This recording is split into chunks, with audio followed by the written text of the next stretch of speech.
अब देखिए हम लोग स्टार्ट कर रहे हैं registration under goods and services tax.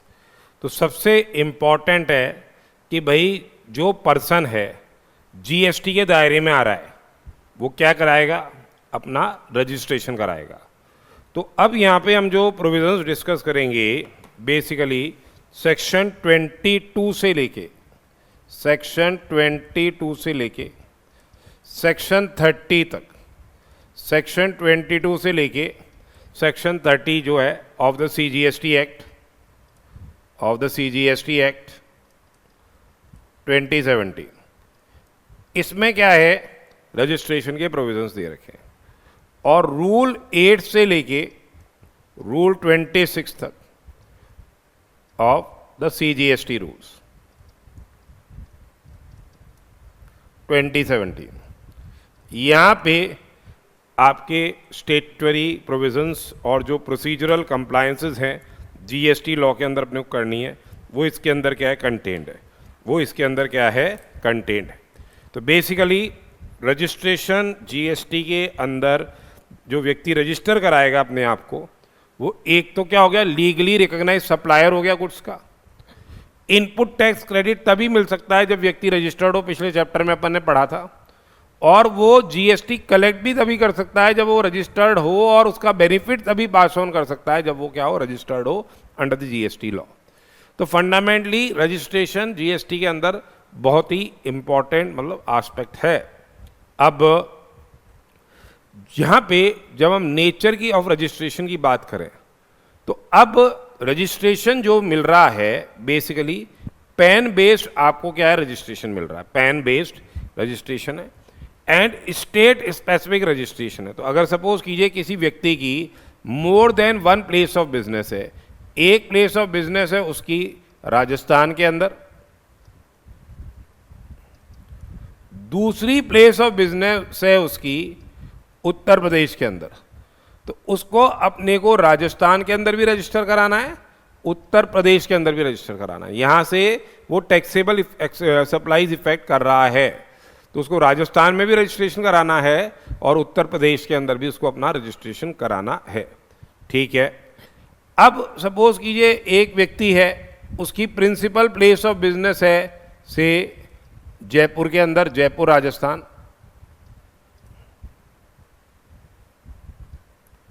और उसकी एडिशनल प्लेस ऑफ बिजनेस है अजमेर में, additional place of business Alwar में, और अभी देखा आपने additional place of business Udaipur में है। ठीक है, तो फंडामेंटली जब हम बात कर रहे हैं तो उसको रजिस्ट्रेशन अगर वो एक ही लेता है राजस्थान में, प्रिंसिपल प्लेस ऑफ बिजनेस को उसने रजिस्टर कराया, तो उसको अपने रजिस्ट्रेशन में ये बताना पड़ेगा कि ये मेरी एडिशनल प्लेस ऑफ बिजनेस है। अब वो चाहे तो इन अजमेर के लिए, अलवर के लिए और उदयपुर के लिए भी क्या ले सकता है, सेपरेट रजिस्ट्रेशन ले सकता है। वो चाहे तो अजमेर, अलवर और उदयपुर के लिए भी क्या ले सकता है, वो सेपरेट रजिस्ट्रेशन ले सकता है। तो जो रजिस्ट्रेशन होगा जीएसटी का पैन बेस्ड है और स्टेट स्पेसिफिक रजिस्ट्रेशन है। फिर हमने बताया कि उसको क्या है, एक रजिस्ट्रेशन कराना है पर स्टेट या यूनियन टेरिटरी।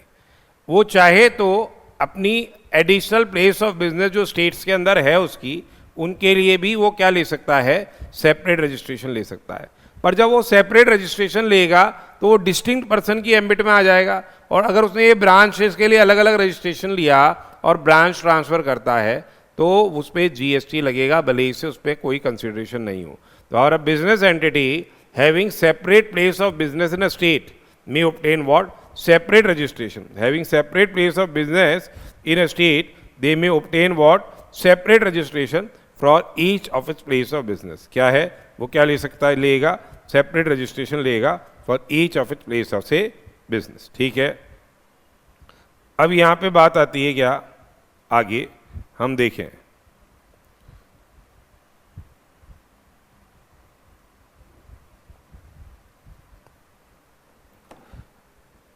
जीएसटी रजिस्ट्रेशन में पैन बेस्ड अपने को रजिस्ट्रेशन मिल रहा है, पैन बेस्ड आपको रजिस्ट्रेशन मिल रहा है, पैन बेस्ड रजिस्ट्रेशन आपको मिल रहा है।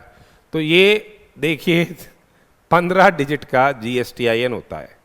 पहली 2 डिजिट तो स्टेट कोड की हो गई, फिर आगे 10 डिजिट पैन की हो गई, 2 एंटिटी की हो गई और 1 चेकसम करैक्टर हो गया।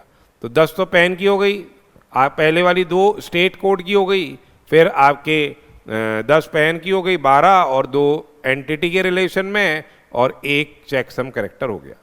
अब जो रजिस्ट्रेशन है under GST is not tax specific, tax specific registration नहीं है।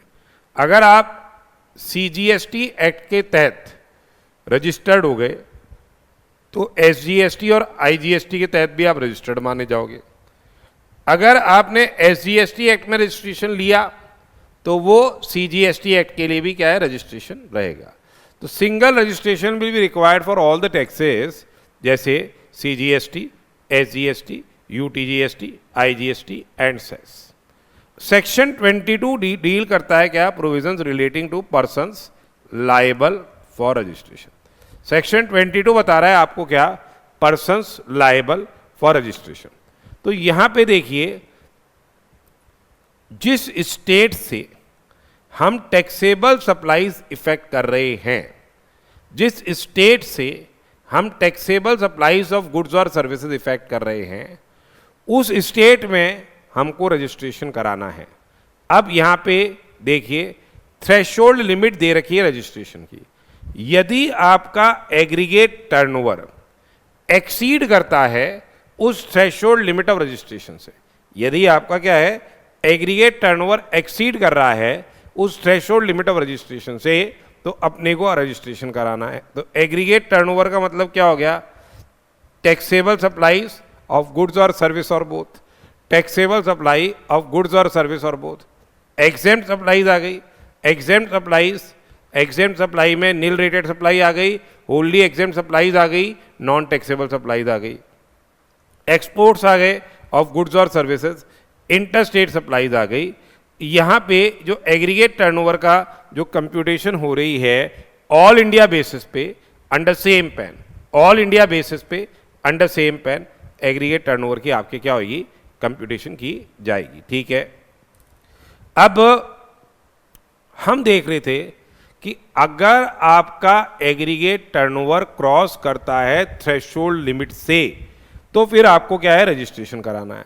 तो अब थ्रेशोल्ड लिमिट क्या हो गई, मणिपुर, मिजोरम, नागालैंड और त्रिपुरा में जो स्टेट्स हैं, नॉर्थ ईस्टर्न स्टेट्स, उसमें मणिपुर, मिजोरम, नागालैंड एंड त्रिपुरा, मणिपुर, मिजोरम, नागालैंड एंड त्रिपुरा में, चाहे वो सर्विस सप्लायर हो, चाहे वो एक्सक्लूसिव सप्लायर ऑफ गुड्स हो, या सर्विसेज या गुड्स दोनों सप्लाई कर रहे हो, छोटे राज्य हैं, पहाड़ी क्षेत्र हैं, तो इनके लिए जो इन्होंने क्या कर दिया, एग्रीगेट टर्नओवर रखी है 10 लाख रुपए।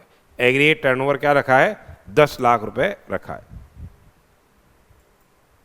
तो यदि आपका एग्रीगेट टर्नओवर क्रॉस एक्सीड कर रहा है इस थ्रेशोल्ड लिमिट से, तो आपको क्या कराना पड़ेगा, रजिस्ट्रेशन कराना पड़ेगा। जहां तक अरुणाचल प्रदेश, मेघालय, सिक्किम, उत्तराखंड, पुडुचेरी एंड तेलंगाना, तो पुडुचेरी और तेलंगाना तो नॉर्मल स्टेट्स हो गए। बाकी जो अपने नॉर्थ ईस्टर्न स्टेट्स हैं ये स्पेसिफाइड कैटेगरी स्टेट्स हैं। अरुणाचल प्रदेश हो गया, मेघालय हो गया, सिक्किम हो गया, उत्तराखंड हो गया।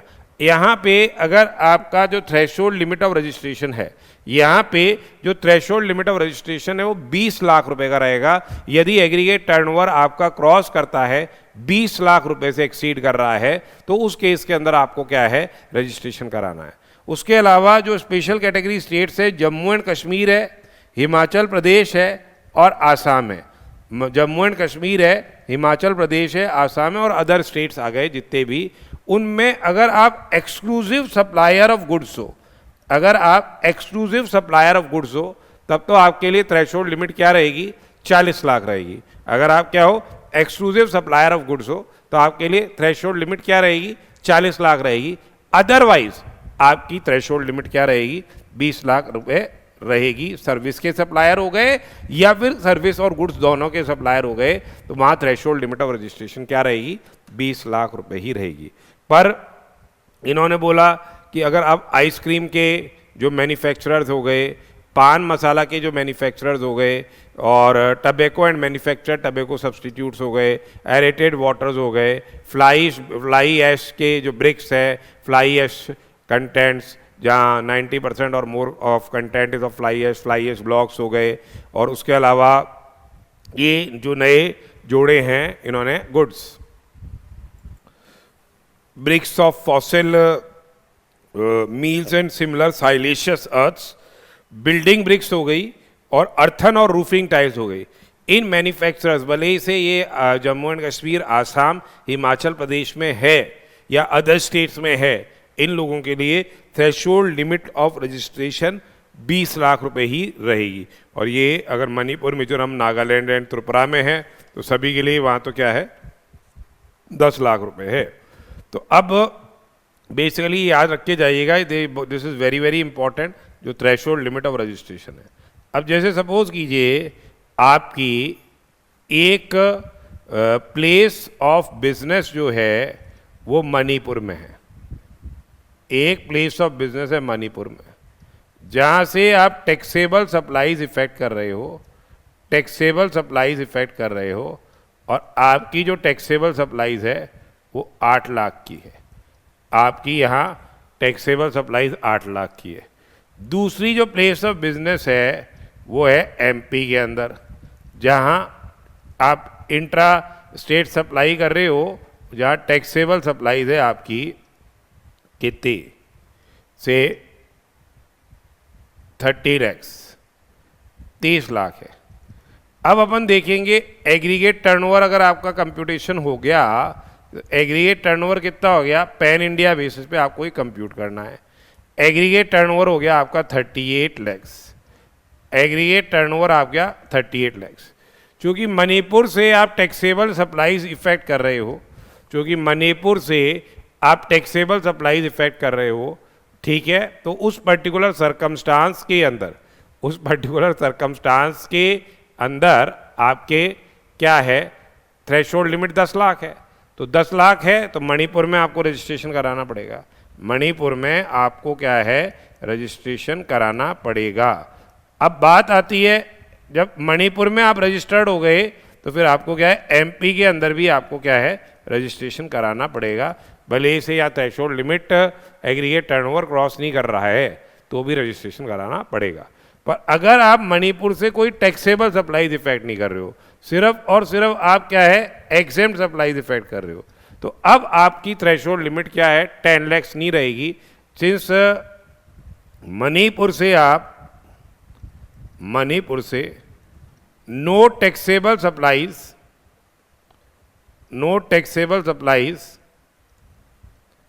have been affected, taxable supplies आपने इफेक्ट नहीं की है। तो जो थ्रेशोल्ड लिमिट है,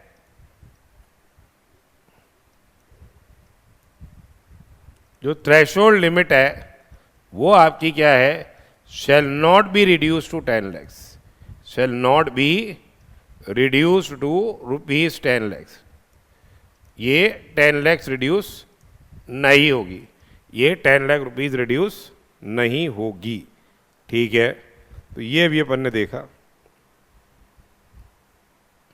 अब आती है बात हमारे क्या आगे, देखिए अगर किसी ने अपना ट्रांसफर कर दिया बिजनेस, तो चूंकि पैन बेस्ड आपका रजिस्ट्रेशन है, आप ट्रांसफर कर देते हो बिजनेस को, तो transferee will be required to obtain से फ्रेश रजिस्ट्रेशन। ट्रांसफरी को क्या लेना पड़ेगा, फ्रेश रजिस्ट्रेशन लेना पड़ेगा। डेथ हो जाती है और सक्सेशन हो जाता है बिजनेस का, तो सक्सेसर को क्या है फ्रेश रजिस्ट्रेशन लेना है। And in case of amalgamation और demerger by an order of high court, in case of से अमलगमेशन या demerger by an order of high court, transferee is liable to be registered from the date on which registrar of companies, on the date on which say registrar of company issues incorporation certificate giving effect to the high court order। तो ये अभी अपन ने क्या है section 22 के बारे में discussion किया। Section 22 basically is dealing with what, the persons who are required to से ऑब्टेन रजिस्ट्रेशन। अब सेक्शन 24 क्या है, कंपलसरी रजिस्ट्रेशन के बारे में बता रहा है। सेक्शन 24 क्या बता रहा है? कंपलसरी रजिस्ट्रेशन के बारे में बता रहा है। तो देखिए सेक्शन 24 क्या कहता है, ये पर्सन्स को क्या है, कंपलसरी रजिस्ट्रेशन कराना पड़ेगा। Person making inter state taxable supply of goods, ठीक है। पहले क्या था, जो इंटर स्टेट सप्लायर्स थे, चाहे गुड्स और सर्विसेज, दोनों के लिए कंपलसरी रजिस्ट्रेशन की रिक्वायरमेंट थी। पर अब क्या कर दिया इन्होंने, इंटर स्टेट, जो इंटर स्टेट सर्विस सप्लायर्स हैं, इंटर स्टेट सर्विस सप्लायर्स हैं, जो इंटर स्टेट सर्विस सप्लायर्स हैं, they will get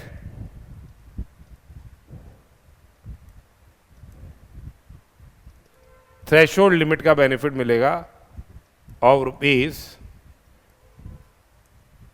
lakh 10 lakh. तो जो इंटर स्टेट सर्विस सप्लायर्स हैं उनको क्या है, थ्रेशोल्ड लिमिट का बेनिफिट मिलेगा 20 लाख और 10 लाख का। पर inter state supplier of goods है, उनको क्या है, कंपलसरी रजिस्ट्रेशन कराना है। इसी हिसाब से अगर कोई कैजुअल टैक्सेबल पर्सन है, कैजुअल टैक्सेबल पर्सन को कंपलसरी रजिस्ट्रेशन कराना है। बेसिकली कैजुअल टैक्सेबल पर्सन कौन हो गया, कैजुअल टैक्सेबल पर्सन हो गया हु डज नॉट हैव से a fix place of business, who does not have a fixed place of business in the state or union territory from where he wants to make taxable supply. He does not have, say, a fixed place of business in the state या union territory from where he wants to make, say, taxable, make supply. उसके अलावा देखिए, अगर आपके जो person है उसको reverse charge mechanism के तहत, आरसीएम के तहत जीएसटी पे करना है, तो उसको क्या है, कंपलसरी रजिस्ट्रेशन कराना है। That is person receiving supplies, person receiving supplies on which taxes payable by the recipient on reverse charge basis. Person receiving supplies on which taxes payable से by recipient on reverse charge basis, उसको भी क्या कराना पड़ेगा, registration कराना पड़ेगा। Person receiving supplies on which से taxes payable by the recipient on से रिवर्स चार्ज बेसिस। उसके अलावा देखिए, जो ई कॉमर्स ऑपरेटर्स हैं, जो से ई कॉमर्स ऑपरेटर्स हैं, ठीक है, ई कॉमर्स ऑपरेटर्स हैं, उनको क्या कराना पड़ेगा, रजिस्ट्रेशन कराना पड़ेगा। ई कॉमर्स ऑपरेटर्स को क्या है, रजिस्ट्रेशन कराना है कि जो 9(5) के अंदर नोटिफाइड सप्लाईज इफेक्ट कर रहे हैं। जैसे 9(5) में आपने देखा था ना, कौन सी थी, एक तो पैसेंजर ट्रांसपोर्टेशन थी,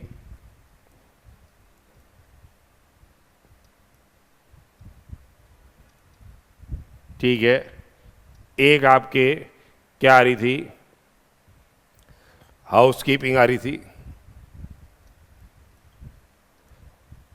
अभी नोटिफाई की थी Swiggy, Zomato etcetera, food aggregators, और एक होटल्स वगैरह, ठीक है ना, ये स्पेसिफाइड सर्विसेज है। इसमें क्या है, अगर ई कॉमर्स ऑपरेटर को टैक्स पे करना है तो e commerce operator will be required to obtain registration. उसके बाद देखिए नेक्स्ट क्या है, नॉन रेजिडेंट टैक्सेबल पर्सन है, नॉन रेजिडेंट टैक्सेबल पर्सन है who does not have any fix place of business in India. तो नॉन रेजिडेंट टैक्सेबल पर्सन है, अगर उसका कोई फिक्स प्लेस ऑफ बिजनेस है इंडिया में नहीं है तो उसको रजिस्ट्रेशन कराना है, ठीक है।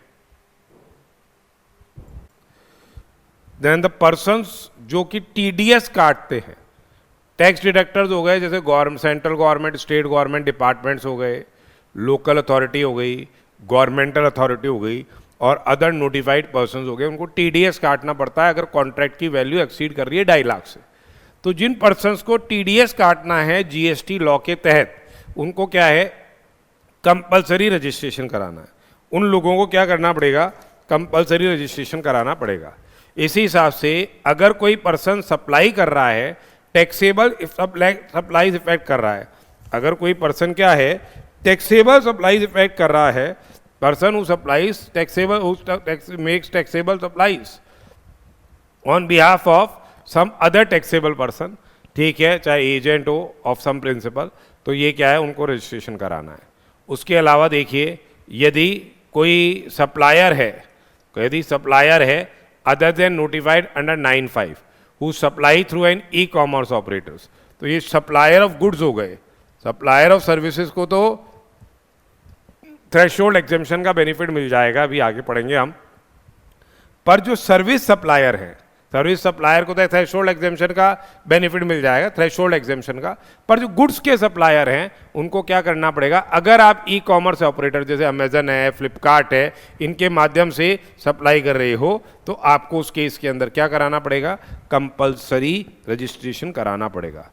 अगर कोई ई कॉमर्स ऑपरेटर है, यदि कोई ई कॉमर्स ऑपरेटर है who is required to collect tax at source, यदि कोई ई कॉमर्स ऑपरेटर है who is required to collect tax at source, e commerce operator who is से required to collect tax at source, उसको क्या कराना पड़ेगा? Compulsory registration कराना है। E commerce operator who is required to से collect tax at source. इसके अलावा देखिए, अगर कोई पर्सन है, यदि वो क्या है, online information database access and retrieval services provide कर रहा है, यदि कोई पर्सन OIDAR सर्विसेज प्रोवाइड कर रहा है, OIDAR सर्विसेज वो प्रोवाइड कर रहा है फ्रॉम से एनी प्लेस आउटसाइड इंडिया, और किसको प्रोवाइड कर रहा है? नॉन टैक्सेबल ऑनलाइन रेसिपिएंट को प्रोवाइड कर रहा है। किसको प्रोवाइड कर रहा है? नॉन टैक्सेबल ऑनलाइन रेसिपिएंट को क्या है, वो प्रोवाइड कर रहा है। तो उस पर्टिकुलर सर्कमस्टांस के अंदर क्या होएगा? He will be required to obtain registration. उस पर्टिकुलर सर्कमस्टांस के अंदर उसको क्या कराना पड़ेगा? रजिस्ट्रेशन कराना पड़ेगा। सिमिलरली जो इनपुट सर्विस डिस्ट्रीब्यूटर्स है, इनपुट सर्विस डिस्ट्रीब्यूटर्स हैं, वेदर और नॉट से separately registered under the act. Input service distributors का काम पिछले चैप्टर में अपन ने देखा था, उनका काम है इनपुट सर्विस के क्रेडिट को डिस्ट्रीब्यूट करना अपनी मैन्युफैक्चरिंग यूनिट्स या अपनी सर्विस सप्लाइंग यूनिट्स को। तो इनपुट सर्विस डिस्ट्रीब्यूटर्स को रजिस्ट्रेशन कराना है। उसके अलावा जो भी नोटिफाइड क्लास ऑफ पर्सन्स हैं उन लोगों को, जो सेंट्रल और स्टेट गवर्नमेंट के द्वारा नोटिफाइड होंगे, उन लोगों को कंपलसरी रजिस्ट्रेशन कराने की रिक्वायरमेंट है। फिर सेक्शन 23 बता रहा है the persons who are not liable for registration. Section 23 क्या बता रहा है? सेक्शन 23 बता रहा है कि इन व्यक्तियों को रजिस्ट्रेशन नहीं कराना। ये है सेक्शन 23। सेक्शन 23 आपको बता रहा है persons who are not liable for registration. तो यदि कोई person is engaged exclusively in supplying goods और सर्विस और both, not liable to tax और होली एग्जेम्प्ट फ्रॉम टैक्स। तो यदि कोई व्यक्ति is engaged exclusively in supplying goods और सर्विसेज और both, not liable to tax या होली एग्जेम्प्ट फ्रॉम टैक्स। तो अगर कोई person is engaged exclusively in supplying goods और सर्विस और both, not liable to tax और होली एग्जेम्प्ट फ्रॉम टैक्स, उसको रजिस्ट्रेशन कराने की जरूरत ही नहीं है, क्योंकि वो तो वैसे ही होली एग्जेम्प्ट सर्विसेज दे रहा है, होली एग्जेम्प्ट गुड्स प्रोवाइड कर रहा है, तो फिर उसके लिए किस बात का रजिस्ट्रेशन। उसके अलावा इन्होंने बोला agriculturist limited to supply of produce out of cultivation of land. Agriculturist limited to supply of produce out of cultivation of land. Agriculturist कौन हो गया? या इंडिविजुअल हो गया, HUF जो हो गया, ये क्या है? एग्रीकल्चरलिस्ट है। इंडिविजुअल और HUF यहाँ पे क्या है? एग्रीकल्चरलिस्ट है। तो अगर कोई इंडिविजुअल है या HUF है, ये एग्रीकल्चर का काम कर रहे हैं, ठीक है, या तो खुद करें या लेबर करे, अपने उनके फैमिली मेंबर्स करे HUF के, या लेबर कर रही है उनके कंट्रोल और सुपरविजन में, तो वो रजिस्ट्रेशन के लिए लायबल नहीं होंगे, एग्रीकल्चरलिस्ट रजिस्ट्रेशन के लिए लायबल नहीं होंगे, ठीक है। परंतु ध्यान रखिएगा ये रेस्ट्रिक्शन सिर्फ इंडिविजुअल और HUF के रिलेशन में ही है। फिर देखिए आगे, अगर कोई पर्सन इज मेकिंग से रिवर्स चार्ज सप्लाईज, अगर कोई पर्सन क्या है सिर्फ और सिर्फ रिवर्स चार्ज सप्लाईज ही दे रहा है, तो उसको तो GST पे करना ही नहीं है। जब वो रिवर्स चार्ज सप्लाईज ही दे रहा है तो उसको GST पे करना ही नहीं है, और जब उसको GST पे करना ही नहीं है तो उसको रजिस्ट्रेशन कराने की ज़रूरत नहीं है। फिर अगर अपन ने बोला था, अभी आगे पहले पढ़ा था कि भाई इंटर स्टेट सप्लायर्स को कंपलसरी रजिस्ट्रेशन कराना है, पर अगर आप इंटर स्टेट सप्लाई कर रहे हो टैक्सेबल सर्विसेज का, तो आपको थ्रेशोल्ड लिमिट का बेनिफिट मिल जाएगा। आपको उस केस के अंदर थ्रेशोल्ड लिमिट का बेनिफिट मिल जाएगा, यानी अगर आपका एग्रीगेट टर्नओवर 20 लाख से एक्सीड नहीं कर रहा तो उस केस के अंदर क्या है, आपको रजिस्ट्रेशन कराने की ज़रूरत नहीं है। उसके अलावा देखिए, जो मणिपुर है, मिजोरम है, नागालैंड है, त्रिपुरा है, यहाँ पे मणिपुर, मिजोरम, नागालैंड एंड त्रिपुरा में थ्रेशोल्ड लिमिट क्या रहेगी, 10 लाख रुपए रहेगी। इसी हिसाब से अगर आप क्या कर रहे हो, इंटर स्टेट टैक्सेबल सप्लाईज कर रहे हो ऑफ नोटिफाइड हैंडीक्राफ्ट गुड्स या क्राफ्ट्समैन, जहां प्रीडोमिनेंट आपका क्या है, प्रीडोमिनेंट है आपका हैंडवर्क, तो वैसे तो inter state supplier of goods को कंपलसरी रजिस्ट्रेशन कराना है, पर यहां इनको क्या है, थ्रेशोल्ड लिमिट का बेनिफिट क्या है, मिल जाएगा। इसी हिसाब से कैजुअल टैक्सेबल पर्सन हो गए making inter state taxable supplies of notified handicraft goods, इनको भी क्या है 20 लाख रुपए का जो थ्रेशोल्ड लिमिट का क्या है बेनिफिट मिल जाएगा। ठीक है, कैजुअल टैक्सेबल पर्सन्स को।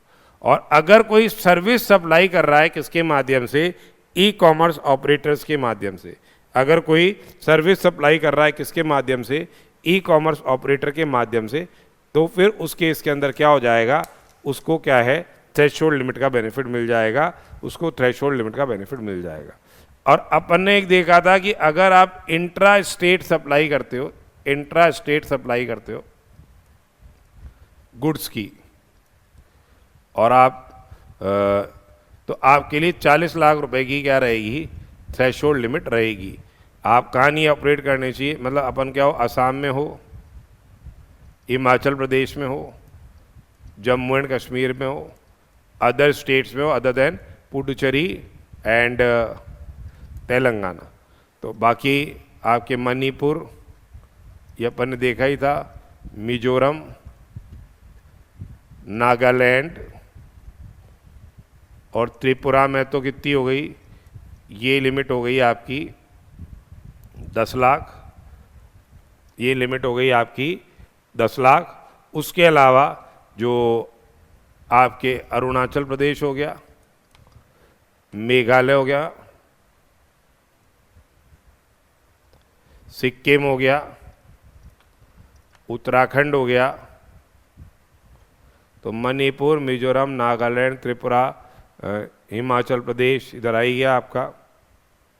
ठीक है, उत्तराखंड यहाँ आ गया, तेलंगाना आ गया, और आपके पुडुचेरी आ गई। ठीक है, आपके क्या आ गई, पुडुचेरी आ गई। उस पर्टिकुलर सरकमस्टांस के अंदर ये आ रहे हैं आपके।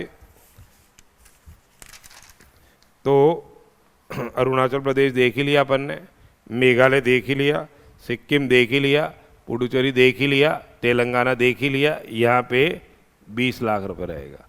और आइसक्रीम के जो मैन्युफैक्चरर्स हैं, पान मसाला के जो मैन्युफैक्चरर्स हैं, मैन्युफैक्चर्ड टबैको जो आप बना रहे हैं, टबैको,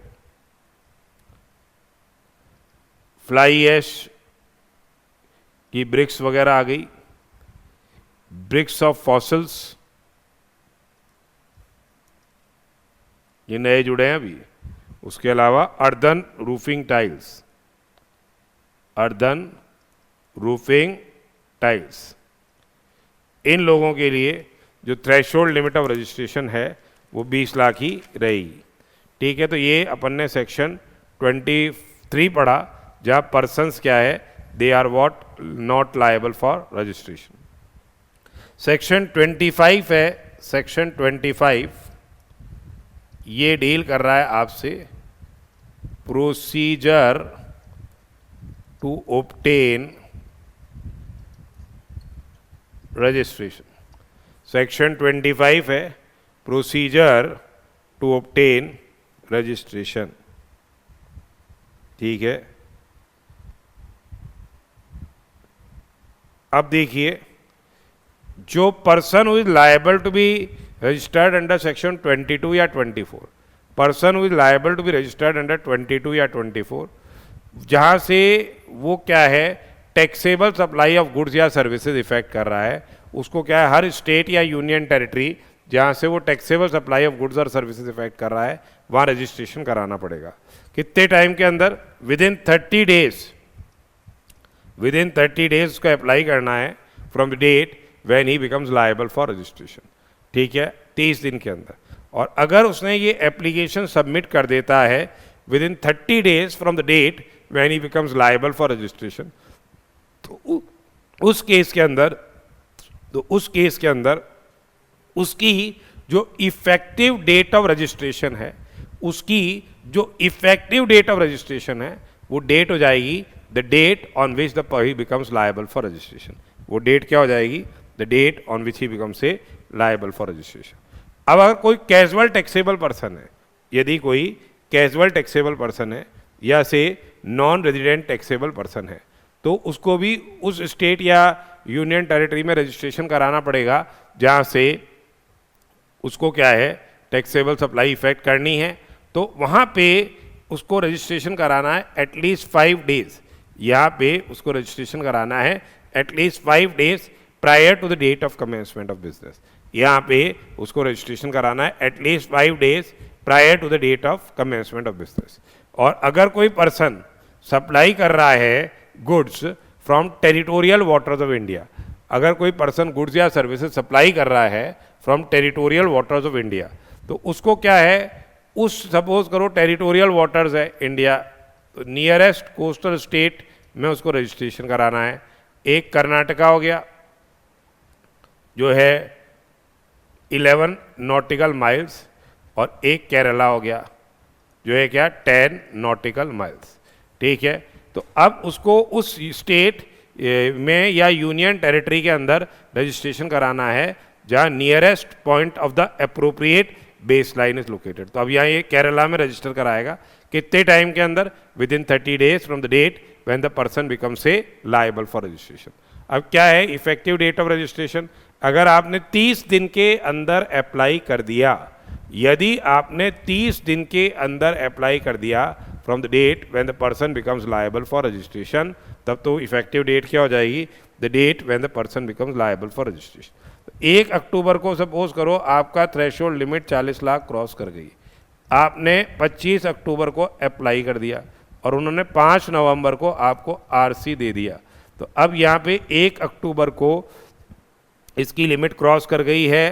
ठीक है, तो अब इफेक्टिव डेट यहाँ क्या हो जाएगी? 1 अक्टूबर हो जाएगी। पर अगर आप 30 days के अंदर अप्लाई नहीं करते हो, यदि application is submitted after 30 days of the applicant becoming liable to registration, application 30 दिन के बाद आप सबमिट कर रहे हो, तो इफेक्टिव डेट ऑफ रजिस्ट्रेशन उस केस में अंदर क्या हो जाएगी? इफेक्टिव डेट हो जाएगी date of grant of registration. जब वॉलंटरी रजिस्ट्रेशन की बात करें तो कोई व्यक्ति चाहे तो वो अपने आप को क्या है, वॉलंटरी रजिस्टर भी करा सकता है। तो बेसिकली वॉलंटरी रजिस्ट्रेशन कराने में ये है कि कई बार क्या होता है कि अगर कोई अनरजिस्टर्ड पर्सन से नोटिफाइड गुड्स और services notified registered person purchase करता है, जैसे रियल एस्टेट के ट्रांजैक्शंस अपन ने देखे, तो उस केस के अंदर क्या हो जाता है? देखिए, उस केस के अंदर ये होता है कि रिवर्स चार्ज मैकेनिज्म होता है, और यानी जो पर्सन रिसीव कर रहा है रजिस्टर्ड पर्सन, उसको क्या रजिस्ट्रेशन कराने की बात कहते हैं। तो अब वो कहेंगे कि भैया हम क्या को परचेज करें, हम तो उसी व्यक्ति से ले लेंगे रजिस्टर्ड पर्सन से, जिससे कि रिवर्स चार्ज में हमारी टैक्स लायबिलिटी नहीं आए, इस झंझट से मुक्त होने के लिए। तो फिर वो अनरजिस्टर्ड से परचेज नहीं कर रहे, तो इसलिए फिर अनरजिस्टर्ड को क्या है, रजिस्ट्रेशन कराना पड़ेगा कि भाई चलो यार मैं भी अब क्या बन जाता हूँ कि मेरी सेल ही नहीं हो रही, तो मैं भी क्या बन जाता हूँ, रजिस्ट्रेशन ले लेता हूँ। तो उस केस में वो क्या है, वॉलंटरी रजिस्ट्रेशन ले लेता है। उसके अलावा देखिए यूनाइटेड नेशंस है, इंटरनेशनल ऑर्गेनाइजेशंस है, मल्टीलेटरल फाइनेंशियल इंस्टीट्यूशंस हैं, ये लोगों ने जो परचेजेस करी है, इनवर्ड सप्लाईज इनको हुई हैं, चाहे गुड सर्विसेज की जो इनवर्ड सप्लाईज हुई हैं, उन पे जिन्होंने जो जीएसटी पे किया है उसका इनको क्या मिल जाएगा, रिफंड मिल जाए। तो ये रिफंड तब मिल रहा है जब इनके पास क्या हो, यूनिक आइडेंटिटी नंबर हो। तो इनके पास क्या हो, यूनिक आइडेंटिटी नंबर हो, तो बेसिकली इनको उसका क्या है, रिफंड एडमिसिबल हो जाएगा। अब यहाँ पे सेक्शन 26 ये बोल रहा है provisions relating to deemed registration. Section 26 में क्या है, provisions relating to deemed registration है।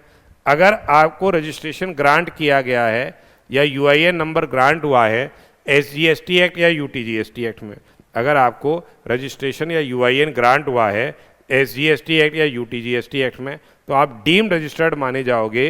किसके अंदर डीम्ड रजिस्टर्ड माने जाओगे, ये आप डीम्ड रजिस्टर्ड माने जाओगे सीजीएसटी एक्ट के अंदर भी।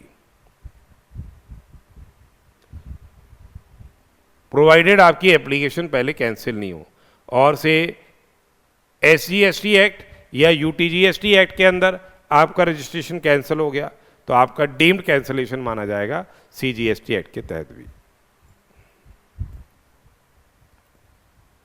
अब देखिए जो प्रोसीजर फॉर रजिस्ट्रेशन है, जो हम सेक्शन 25 अभी डिस्कस कर रहे हैं, तो जो पर्सन है रजिस्ट्रेशन के लिए अप्लाई कर रहा है, is to make an application for registration in form GST RE01। उसमें वो अपना पैन नंबर, ईमेल, स्टेट, ठीक है, और मोबाइल नंबर डिक्लेयर करेगा। पैन CBDT डेटाबेस से वैलिडेट होगा, email address one time password आएगा उस पर, मोबाइल पे भी वन टाइम पासवर्ड आएगा, उससे वैलिडेशन किया जाएगा। अब दो ऑप्शन है आपके पास कि आप आधार बेस्ड ऑथेंटिकेशन कराना चाह रहे हैं या आधार बेस्ड ऑथेंटिकेशन नहीं कराना चाह रहे हैं। तो आप आधार बेस्ड ऑथेंटिकेशन कराते हैं तो आपको लिंक पे, आधार लिंक पे जनरेट करके वहाँ से आपके वन टाइम पासवर्ड आएगा, और आधार के आधार पे फिर आपको क्या है OTP जब वेरीफाई हो जाएगा तो आपका रजिस्ट्रेशन की फॉर्मेलिटी पूरी होगी। फंडामेंटली ये ध्यान में रखिएगा, उसमें फिजिकल वेरिफिकेशन नहीं होता है प्रीमाइसेस का, पर अगर आधार बेस्ड ऑथेंटिकेशन का या तो फेलियर हो गया या ये आया ही नहीं, तो उस पर्टिकुलर सरकमस्टांस के अंदर, आपकी ये रजिस्ट्रेशन क्या है, ये जो रजिस्ट्रेशन है फिजिकल वेरिफिकेशन करने पे ही, वेरीफाई होने पे ही दिया जाएगा। तो fundamentally every person liable to be get registered and person seeking voluntary registration, person liable to get registered या person seeking voluntary registration shall before applying for registration, apply करने से पहले उसको क्या करना पड़ेगा, डिक्लेयर करना पड़ेगा अपना PAN number, mobile number, email address at state and union territory in part A of form GST REG01 on the common portal. जो पैन नंबर है, मोबाइल नंबर है, ईमेल एड्रेस है, वो वैलिडेट किया जाएगा।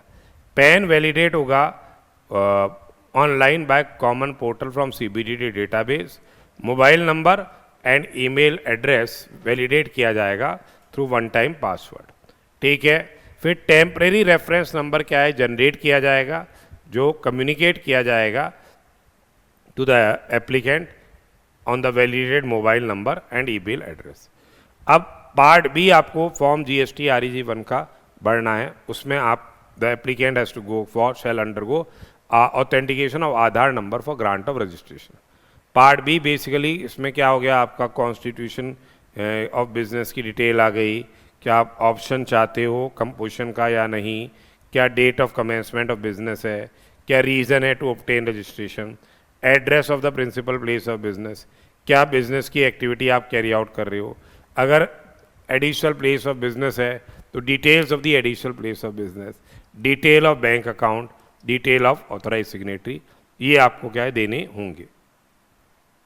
Using the temporary reference number applicant shall electronically submit application, applicant को क्या है इलेक्ट्रॉनिकली सबमिट करनी पड़ेगी application in part B of the application form along with the specified documents on the common portal, ठीक है। जब ये एप्लीकेशन सबमिट हो जाएगी तो एक एक्नॉलेजमेंट क्या हो जाएगा, आपको जनरेट होगा and the same will be issued electronically. Casual taxable person को क्या है एडवांस डिपॉजिट करना पड़ता है उसको अपनी एस्टिमेटेड टैक्स लायबिलिटी का, तो कैजुअल टैक्सेबल पर्सन को एडवांस डिपॉजिट करना है उसका एस्टिमेटेड टैक्स लायबिलिटी का। तो a casual taxable person applying for registration gets a temporary reference number for making advance deposit of his tax liability. जो वो डिपॉजिट कराएगा एडवांस, उसका ये अमाउंट इलेक्ट्रॉनिक कैश लेजर के अंदर क्रेडिट होगा और acknowledgement is issued only after the said deposit. अब proper officer will examine the application and accompanying document. Proper officer क्या करेगा, वो एग्जामिन करेगा एप्लीकेशन एंड अकम्पनिंग डॉक्यूमेंट्स। अगर सब सही है तो फिर क्या है विद इन से 7 working days of the date of submission of application proper officer क्या कर देगा, ग्रांट करेगा रजिस्ट्रेशन। पर अगर आधार ऑथेंटिकेशन के लिए आपने ऑप्ट किया और वो आपका आधार ऑथेंटिकेशन फेलियर हो गया, या आपने आधार ऑथेंटिकेशन के लिए ऑप्ट ही नहीं किया, तो फिर क्या है, proper officer necessary physical verification करेगा प्रेमाइसिस का, और वहाँ पे registration will be granted with in 30 days of the application after verification of site and prescribe documents. ठीक है, तो फिर वहाँ पे जो रजिस्ट्रेशन ग्रांट किया जाएगा वो क्या है, after verification of site and other से प्रिस्क्राइब्ड डॉक्यूमेंट्स। ठीक है, अब अगर सपोज कीजिए आपने अप्लाई किया और प्रॉपर ऑफिसर को लगता है कि भाई जो एप्लीकेशन आपने सबमिट की है वो कंप्लीट नहीं है ऑल रिस्पेक्ट्स में, तो वो क्या है 7 days के अंदर आपको शो कॉज नोटिस जारी करेगा कि भाई हम आपसे ये फर्दर क्लैरिफिकेशंस मांग रहे हैं। ठीक है, या अगर आपका आधार ऑथेंटिकेशन नहीं हुआ है तो फिर उसके लिए नोटिस जारी किया जाएगा not later than 30 days from the date of submission of the application, कि भाई आपसे ये इन्फॉर्मेशन मांगेंगे, वहाँ साइट विजिट होगी। ठीक है, अब एप्लीकेंट को ये इन्फॉर्मेशन सबमिट करनी है कितने दिन के अंदर, 7 दिन के अंदर उसने ये इन्फॉर्मेशन सबमिट करी और proper officer is satisfied with the information, तो फिर क्या है, within 7 working days from the date of receipt of the information clarification and document, उसको क्या है रजिस्ट्रेशन ग्रांट कर दिया जाएगा। अगर उसने इन्फॉर्मेशन क्लैरिफिकेशन सबमिट नहीं किए या प्रॉपर ऑफिसर सेटिस्फाइड नहीं है उन इन्फॉर्मेशन या क्लैरिफिकेशन से, तो फिर उस पर्टिकुलर सर्कमस्टांस में आपकी रजिस्ट्रेशन क्या हो जाएगी, रिजेक्ट हो जाएगी। Proper officer will say reject the application for registration. अब डीम्ड रजिस्ट्रेशन कब है, डीम्ड अप्रूवल ऑफ एप्लीकेशन कब माना जाएगा, डीम्ड रजिस्ट्रेशन देखिए, यदि if the proper officer fails to take action, if the proper officer fails to take action within a period of say 7 working days, if the proper officer fails to take action within a period of 7 working days from the date of submission of application, in case of say successful Aadhaar authentication or say exemption from applicability of Aadhaar authentication, या say within 30 days from the date of submission of the application, the person fails to undergo Aadhaar authentication or does not opt for the same, 23 दिन के अंदर कोई action नहीं लिया गया या फिर आपसे इन्फॉर्मेशन कॉल फॉर की गई और आपने इन्फॉर्मेशन सबमिट करी और 7 दिन के अंदर क्या है, उन्होंने क्या है कोई फर्दर एक्शन नहीं लिया, 7 दिन के अंदर उसके इन्फॉर्मेशन देने से कोई फर्दर एक्शन नहीं लिया, तो ये रजिस्ट्रेशन आपको क्या है ग्रांट हुआ हुआ माना जाएगा। ठीक है, रजिस्ट्रेशन ग्रांट हुआ हुआ माना जाएगा। इफेक्टिव डेट तो अपन ने बताई दी। अब देखिए सेक्शन 27 जो है, इसमें स्पेशल प्रोसीजर है, स्पेशल प्रोसीजर है for registration in case of casual taxable person and non-resident taxable person। casual taxable person और non-resident taxable person के रिलेशन में क्या है, स्पेशल प्रोसीजर दे रखा है। तो casual taxable person कौन हो गया, who is basically casual taxable person। तो देखिए casual taxable person is one, basically उसका यहाँ पे जैसे सपोज कीजिए राजस्थान में फिक्स प्लेस ऑफ बिजनेस है, दिल्ली में कोई ट्रेड फेयर या एग्जीबिशन ऑर्गेनाइज हो रहा है, तो दिल्ली के अंदर उसका कोई फिक्स प्लेस ऑफ बिजनेस नहीं है, तो दिल्ली के लिए वो क्या कहलाया जाएगा, वो कैजुअल टैक्सेबल पर्सन कहलाया जाएगा। तो casual taxable person is one who has a registered business, who has क्या, a registered business in some state in India but wants to effect supplies from some other state in which he is not having any fixed place of business। तो वो क्या हो गया, casual taxable person हो गया। Casual taxable person को क्या है, कंपलसरी रजिस्ट्रेशन कराना है। कैजुअल टैक्सेबल पर्सन को क्या है, कंपलसरी रजिस्ट्रेशन कराना होता है। नॉन रेजिडेंट टैक्सेबल पर्सन, उसका तो इंडिया में कोई फिक्स प्लेस ऑफ बिजनेस या रेजिडेंस नहीं है। तो non resident taxable person means any person who occasionally undertakes transactions involving supply of goods or service or both, चाहे वो इन कोर्स और फर्दरेंस ऑफ बिजनेस की बात नहीं है, whether as a principal agent या इन एनी अदर कैपेसिटी, ठीक है। और यहाँ पे उसका कोई फिक्स प्लेस ऑफ बिजनेस नहीं है।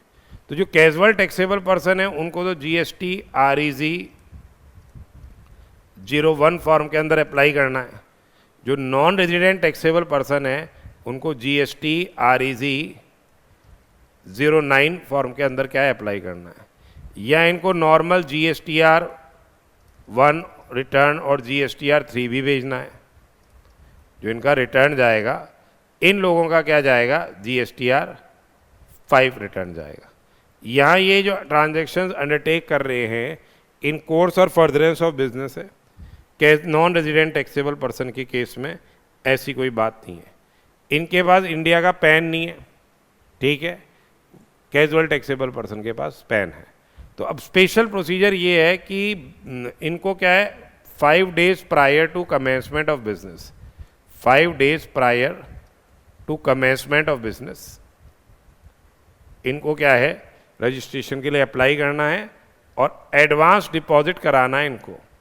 इनको एडवांस डिपॉजिट कराना है, क्या एडवांस डिपॉजिट कराना है of estimated tax liability, advance deposit कराना है इसको of is estimated tax liability. तो GST law basically prescribes a special procedure for registration and also for extension of the operation of the casual taxable person और non resident taxable person, ठीक है।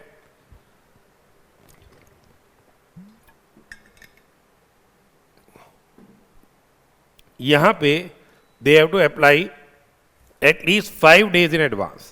They have to apply at least 5 days in advance before making any supply. और registration grant तभी grant किया जाएगा जब वो अपनी एडवांस डिपॉजिट कराएंगे क्या एस्टिमेटेड टैक्स लायबिलिटी का। और जो रजिस्ट्रेशन उनको ग्रांट किया जा रहा है वो कितने पीरियड के लिए वैलिड रहेगा, for the period specified in the application for registration, या 90 days from the effective date of registration, या 90 days from the effective date of registration. ये जो 90 days का पीरियड है कैन बी फर्दर एक्सटेंडेड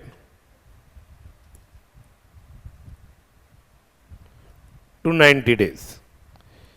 ये 90 days का period क्या है फर्दर एक्सटेंड किया जा सकता है से फॉर 90 days, ठीक है। अब ये तो सेक्शन 27 था। सेक्शन 28 डील कर रहा है क्या, सेक्शन 28 ये डील कर रहा है किससे, अमेंडमेंट ऑफ रजिस्ट्रेशन से।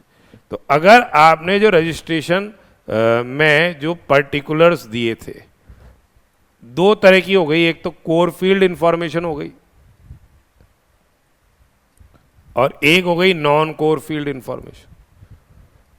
अगर कोर फील्ड इंफॉर्मेशन में यहां पे चेंज आ रहा है तो आपको अप्लाई करना है with in 15 days of such change, ठीक है, आपको अप्लाई करना है 15 दिन के अंदर, फिर प्रॉपर ऑफिसर अप्रूवल करेगा इसमें। नॉन कोर फील्ड इंफॉर्मेशन में no approval is required, as such कोई अप्रूवल की रिक्वायरमेंट यहाँ नहीं है। आप जब इसकी डेटा आप डालोगे नॉन कोर फील्ड का तो फिर अमेंडमेंट हो जाएगा कॉमन पोर्टल पे। तो except for the changes in some core field information in the registration application, a taxable person shall be able to make amendments without making any specific approval from से the tax authority. In case of change in core field information, the taxable person will have to make an application for amendment within 15 days of the event necessitating the change, 15 दिन के अंदर, ठीक है। And the proper officer उसको approve करेगा the amendment within next 15 days। Proper officer क्या करेगा, will approve the amendment within next से 15 days। अब for changes in non core field no approval of proper officer is required, जैसे मैंने आपको बताया, and the amendment will be affected by taxable person on his own. On the common portal, और amendment क्या हो जाएगा, अपने आप हो जाएगा ऑन द कॉमन पोर्टल। अब यहाँ पे देखिए इसकी प्रोसीजर में जो रजिस्टर्ड पर्सन है या यूआईएन होल्डर है, अगर नॉन कोर फील्ड इंफॉर्मेशन में अमेंडमेंट है, the same will be carried out on the GST portal and registration certificate will be amended.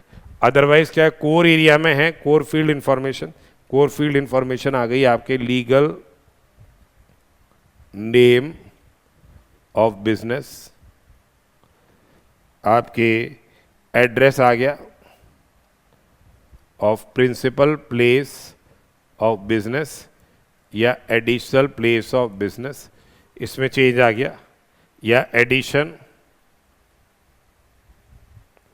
Retirement, deletion,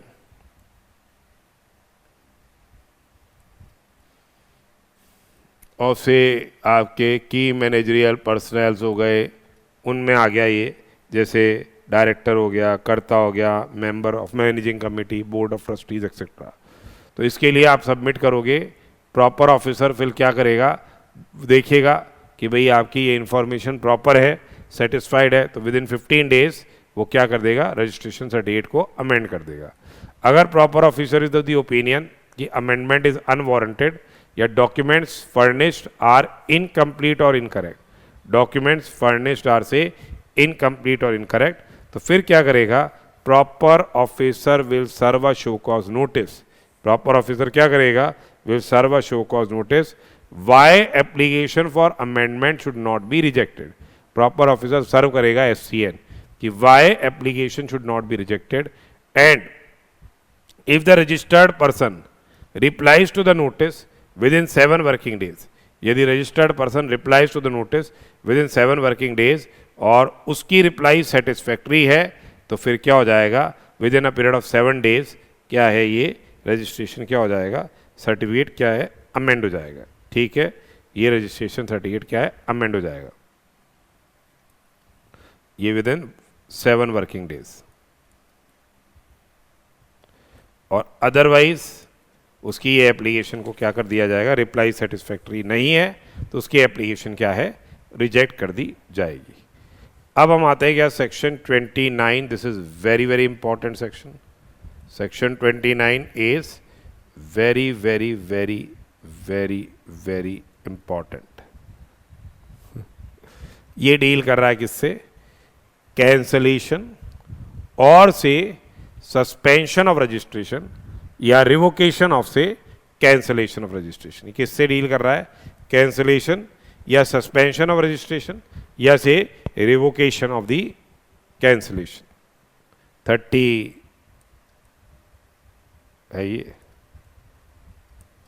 तो अब यहां पे देखिए, रजिस्ट्रेशन जो है वो कैंसल किया जा सकता है either by proper officer suo motu या फिर on application of registered person. Registration can be cancelled either by the proper officer और on application of the registered person.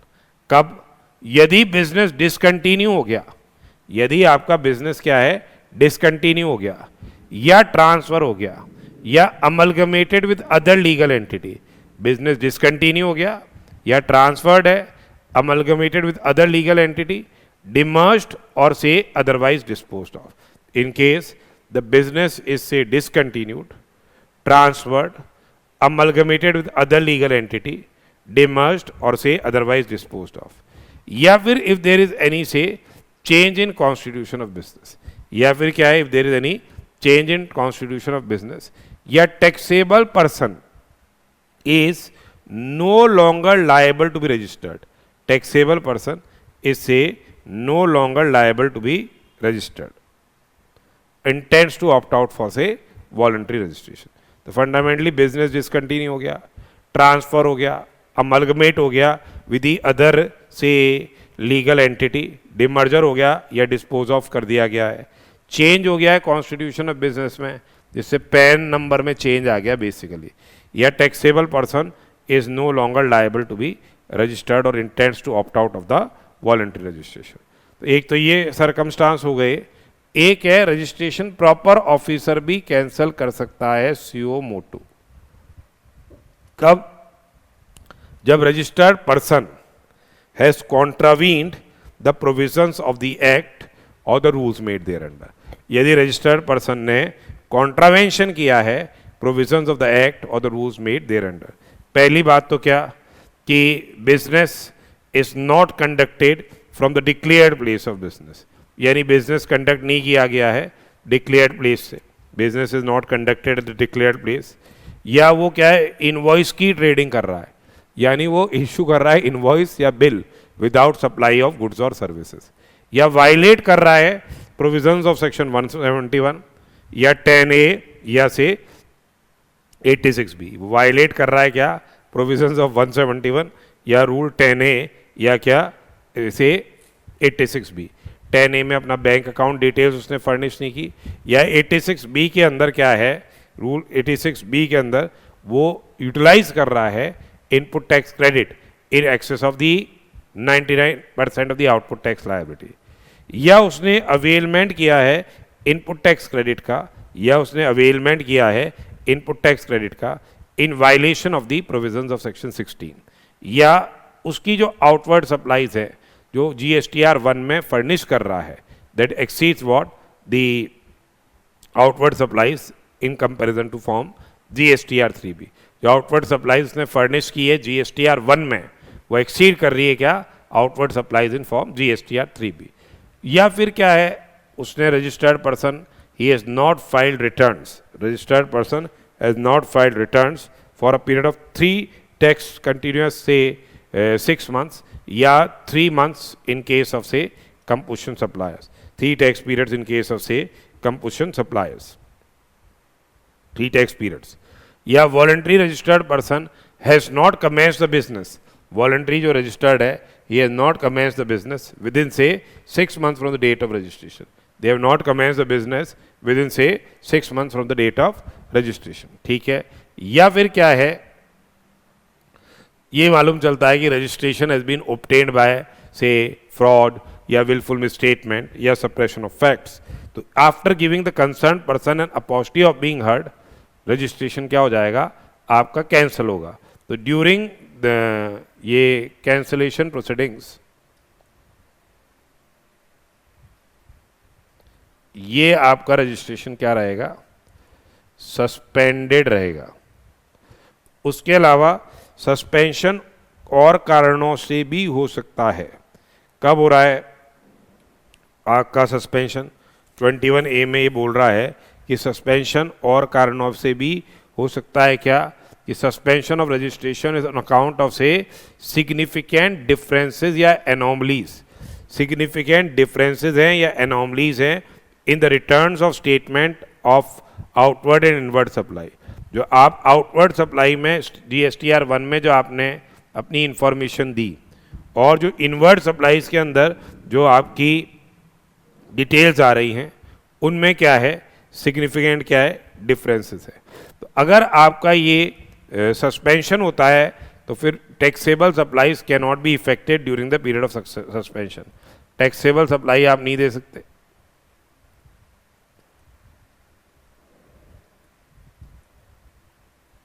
Taxable supply आप इफेक्ट नहीं कर सकते हो, ठीक है।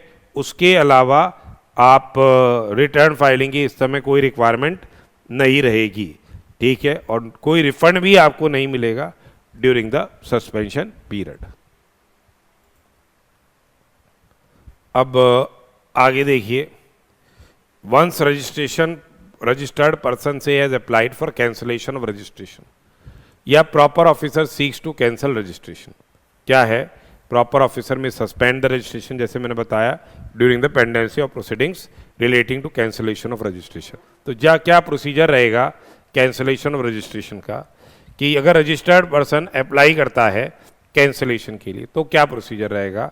रजिस्टर्ड पर्सन को एप्लीकेशन लगानी है within a period of 30 days of occurrence of the event.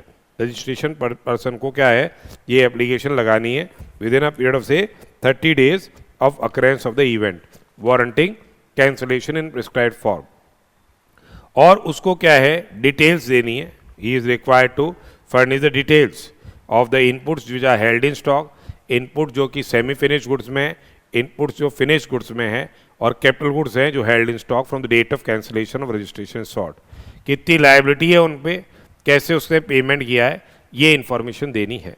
और उसके बाद क्या है, प्रॉपर ऑफिसर क्या है, shall issue the order of cancellation of registration. Proper officer क्या है, they will issue the order of cancellation of registration within 30 days of the submission of the application. Proper officer ये order देगा within a period of say 30 days of the submission of the application. उसके अलावा where proper officer cancels the registration, where proper officer cancels the registration, तो उस particular circumstance के अंदर proper officer show cause notice जारी करेगा। Proper officer क्या है, शो कॉज नोटिस जारी करेगा कंसर्न पर्सन को कि भाई रिप्लाई करो, क्यों नहीं आपका ये रजिस्ट्रेशन कैंसिल कर दिया जाए। तो अगर विद इन से 7 वर्किंग डेज वो कंसर्न पर्सन रिप्लाई करेगा और अगर उसका रिप्लाई सेटिस्फैक्ट्री है तो वो प्रोसीडिंग्स क्या हो जाएगी, ड्रॉप हो जाएगी। और अगर ये रजिस्ट्रेशन किस लिए कैंसिल किया जा रहा है, बिकॉज आपने रिटर्न्स नहीं फर्निश किए, तो आप वो व्यक्ति जितने भी पेंडिंग रिटर्न्स है वो फर्निश कर देता है, टैक्स पेमेंट कर देता है, full payment along with interest and let fees, तो भी ये जो कैंसिलेशन की प्रोसीडिंग्स है क्या है, ड्रॉप हो जाएगी। और यदि उसका रिप्लाई सेटिस्फैक्ट्री नहीं है तो फिर क्या हो जाएगा, रजिस्ट्रेशन क्या कर दिया जाएगा, कैंसिल कर दिया जाएगा। ठीक है, दैट इज सेक्शन 29 डील कर रहा है इसके रिलेशन में। Application for revocation of cancellation यानी restoration of registration, restoration of registration. तो देखो जो रीस्टोरेशन की जो एप्लीकेशन है, in case where registration is cancelled suo motu by the proper officer, the taxable person can apply within से 90 days of से service of cancellation order. ठीक है, 90 दिन के अंदर क्या है उसको अप्लाई करना है रीस्टोरेशन के लिए। जब भी ये कैंसिलेशन ऑर्डर आया उसके 90 दिन के अंदर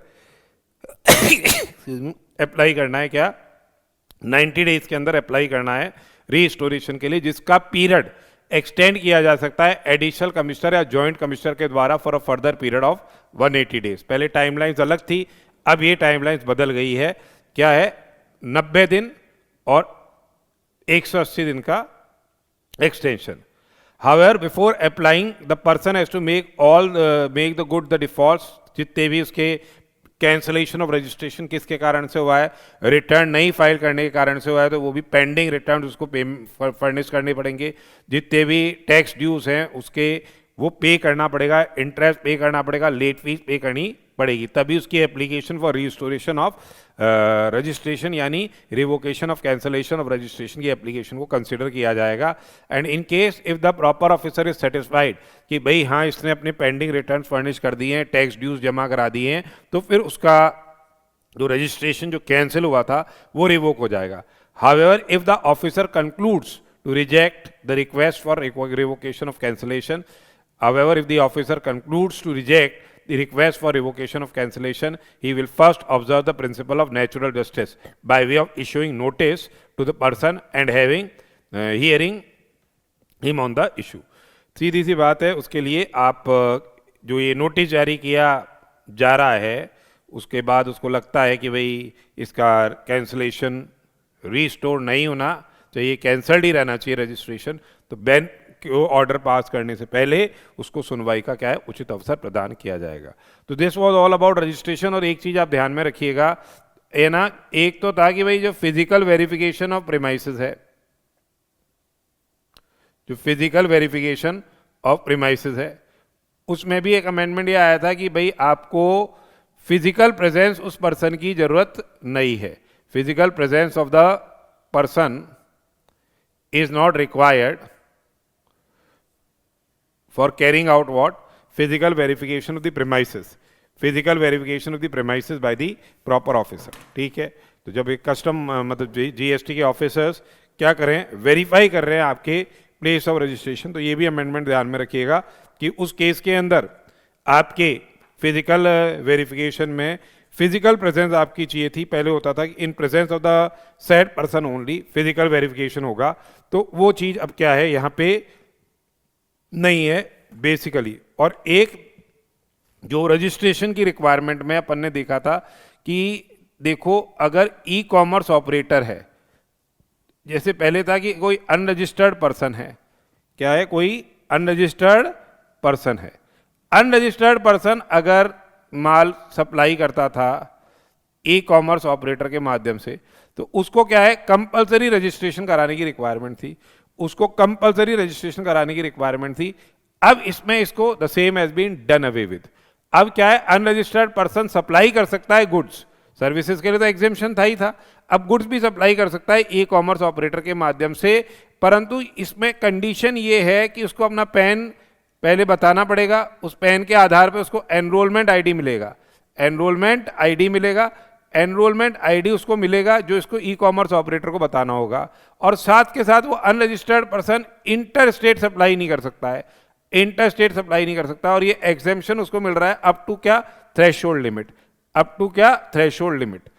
इसके अलावा देखिए, वो एक state, more than one state में रजिस्टर्ड नहीं हो, मतलब मोर देन वन स्टेट में सप्लाई में नहीं लगा हुआ हो ई कॉमर्स ऑपरेटर के माध्यम से, पर्टिकुलरली एक स्टेट में ही लगेगा, और वो भी सप्लाई क्या होगी, इंट्रा स्टेट सप्लाई की जाएगी।